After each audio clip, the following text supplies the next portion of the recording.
ma'am लौबसीदा मोइसी ngमदबदगी थाउ चिंबा ngमदबदगी मोइ थाउ चिंबा मदि petroleum production पुथरक ngमदबदगी मोइ ngasiदगी धरना तो कनो स्ट्राइक तौबा हौखरे मोइ की ड्राइवर सिंग स्ट्राइक तो कोइ डीलर मैम जो कोइ सपोर्ट तौजरी तौजगनी अदुगा डीलर सिंग थाउ पुसलक्रदी डीलर सिंग की उपाय लेते लेपदा ताबनी असिगा मरु लोइना लोइना कोइ डीलर सिंग जिना कोइ ngasi प्रोटेस्ट मरु ओइना तौजरी बसिदी मपानदसु लंबीदसु अदुमाइना हाइदे डोनेशन मैम तौरगा दी पैसा मैम खायरगा चटपा ngamdre manungdasu pot yonjariba khoisisu मैम चंगदना पार्टी मैम को इसाइसु मैम हाइगद्रा कई हाइदुनो मोइ मैमना अममुक लाकनी लाक हाइसे पमममदा अमगी वारी सना लोइद्रिगैदा अमा वारी सना लोइद्रिगैदा अमा फोन नंबर पिरमगा सिदा फोन तौरो अदु तौरो अदा तौरो हायरगा माइना तौबा को अदि अकक्लबा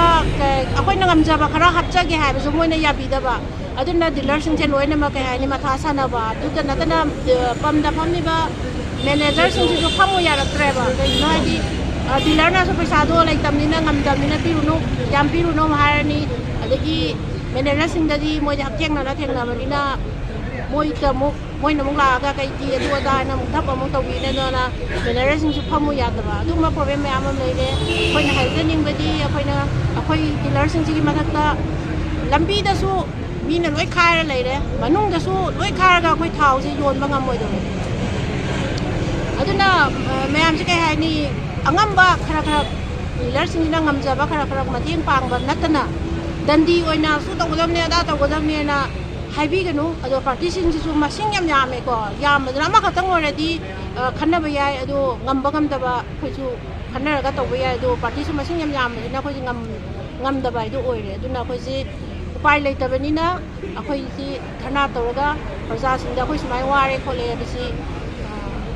खंगन जरिबने गवर्नमेंटसु अदुना सिडेंट प्रोटेक्शन तौजरिबने अखोइगी मपानदगी पुसलक्पा कांदा अखोइगी मोइगी टैक्स लौवेना हाइबसा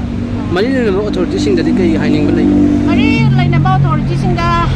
मैम हाइरे अदुसु उपाय लेतबरा खंगदे ngamde अदो हौजिकसु असेंबली फमी अखोइना फोंगना हाइरिसिनी ड्राइवर सिंहदगी पैसा नंदरा लौबिबा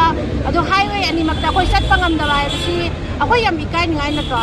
था अमा अनिगी वानाते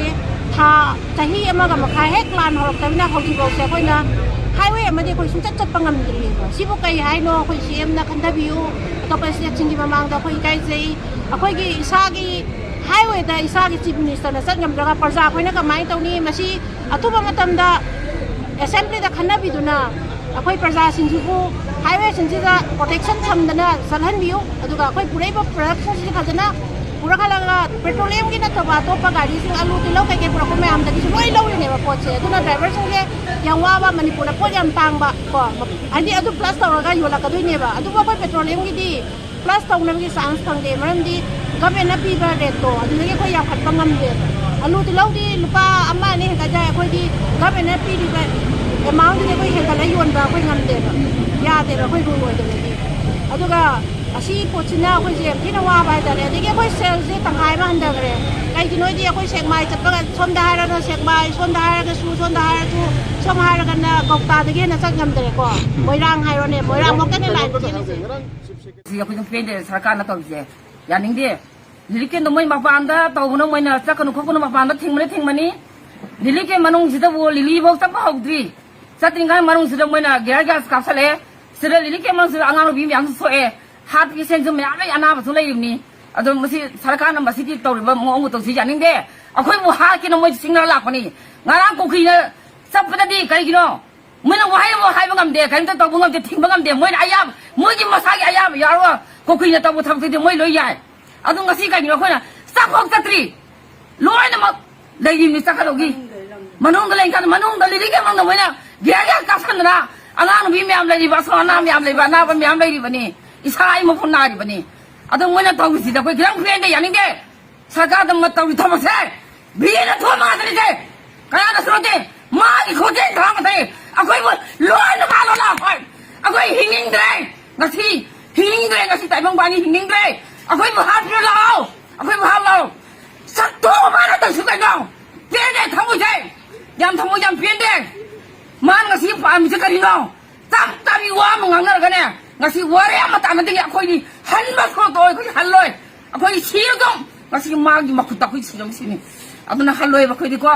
ai thamoi de am pen de ba ngasi tari kali no mana khali ba khan kai no ai isa thun na ga le ni adagi lili ken thai de pisen mai am le ni jana ba hat pisen no lai ba ni angang no bi ni hu so in na ga le ni